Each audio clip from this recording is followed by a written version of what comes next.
So today is quite chaotic. You can see that there's a lot of isopods in here. The isopod keep reproducing and reproducing. You can see that the children has already grown up and they're so big already. You can see there's a baby that look like this, and the children already so big. Then you can see that they've almost finished their carrot so fast. No way. See so many of them. They're adult, juveniles, babies, whatever, all in the same tub.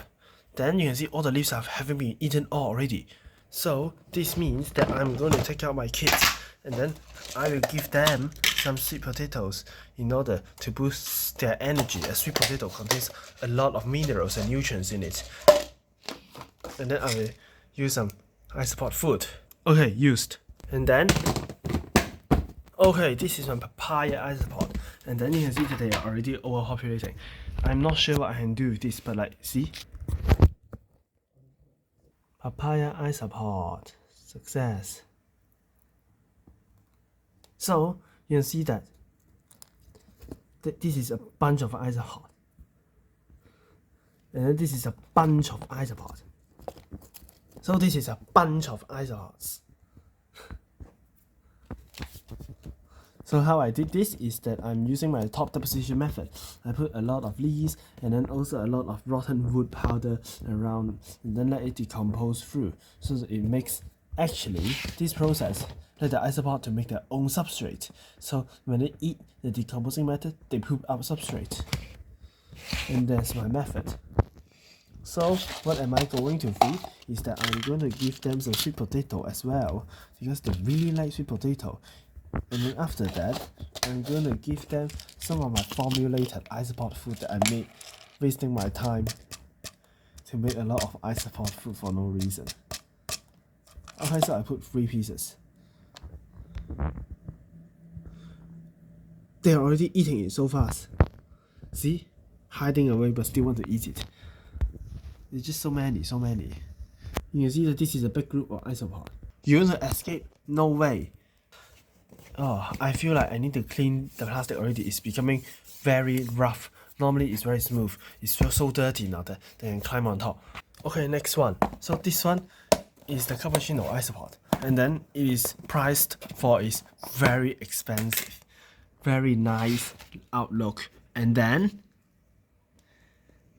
they've reproduced. Why they're so small, see? Oh yeah.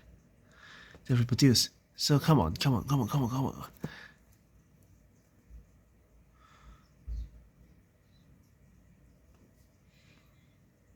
They look like this, so goofy.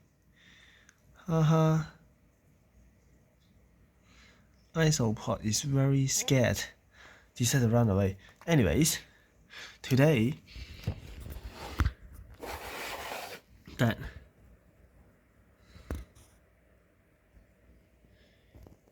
you can see the isopod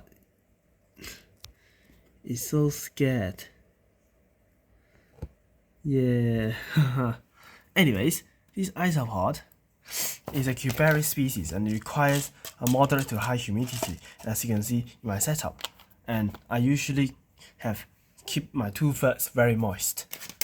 And I don't really let it dry out. And then like you see, I keep the ventilation to minimum. As you can see, there's only 1, 2, 3, 4 holes here, and then these holes are actually closed, so there's very little ventilation. Then this one is the exact opposite. This one is the Porcelo-Coros isopod. This isopod prefer dry environment, and therefore you can see there are a lot of big holes in my lid. And then these isopod, actually I only water this corner or this corner, and then like see the rest is kept bone dry. You can see that even the leaves is not soaking up water, it's still crunchy.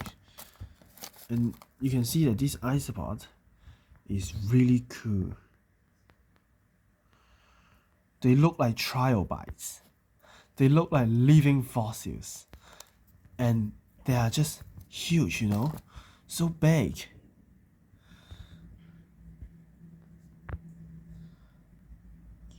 You can see outside the skirts, so that it's flat, right? And then therefore it can stick well to surfaces and it's hard for predator to pick it up. right? See, it's hard to pry off. That's why this is one of their natural survival instincts. You see, when they're scared, see, they immediately flatten down like that and then just stay low to the surface, and then they will not come off.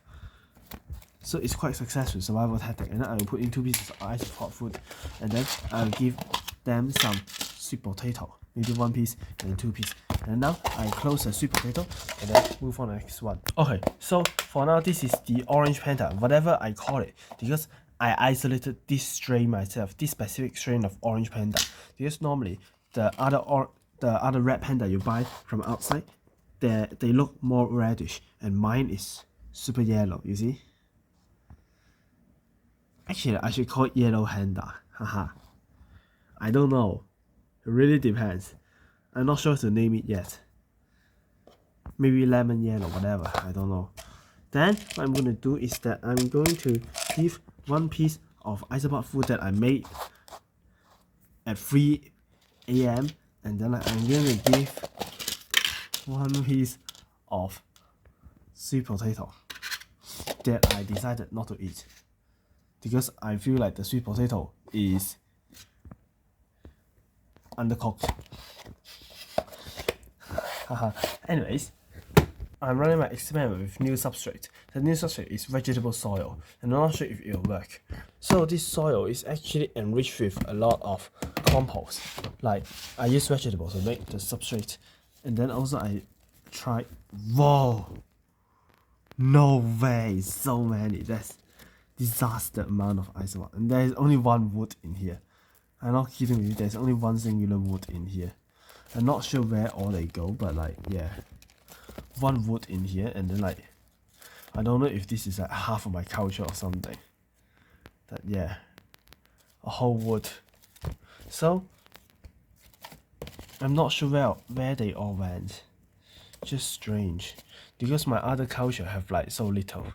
I will give them 1 piece of isopod food, and then 3 pieces of sweet potato. Now this is the clown isopod. So the clown isopod has a nice pattern like this. 3, 2, 1. Dun dun, it rolls in a perfect ball. And then just like this, it rolls perfectly across, around. See? So good, right? See? Just a perfect ball. All my other isopod hates to roll up. Whoa, so many. Yo. They reproduce again. Yes, success, big success. Because this species is a seasonal breeder and they only breed like once a year. And then like, I feel like they have a moderate difficulty. But they really need to eat a lot of vegetative material. And then see, there are not even a lot of them, just a few. I mean, of course I don't have like hundreds of them, but like, there's still a handful of them. And then I'm gonna give them 1 piece, 2 piece of my DIY isopod food. And then I'm going to give them 1 piece, 2 piece, 3 piece of sweet potato. Hopefully they can breed well. And then of course, last but not least, the rubber ducky isopod.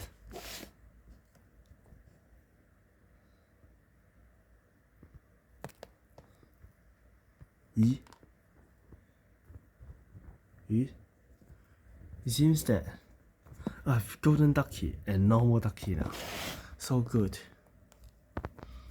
I fed them yesterday because I feel like they're running out of food. So yeah, so many, see, so many. Let's grab an isopod. Dun dun. Go like this. I try again. So Isopod is adapted, right? Adapted to roll in a ball and then roll away from their enemy. So when you roll the Isopod, they remain closed. But like normally, when you roll the Isopod, then they will open. Like when they roll down and then stop, then they will open. But if they roll along a horizontal location, then it will not open. So there's a trick for me to see if an isopod is still alive or just rolled up. Because I fed yesterday, so I'm not gonna feed them anything. Okay. Please don't forget to subscribe. Thank you.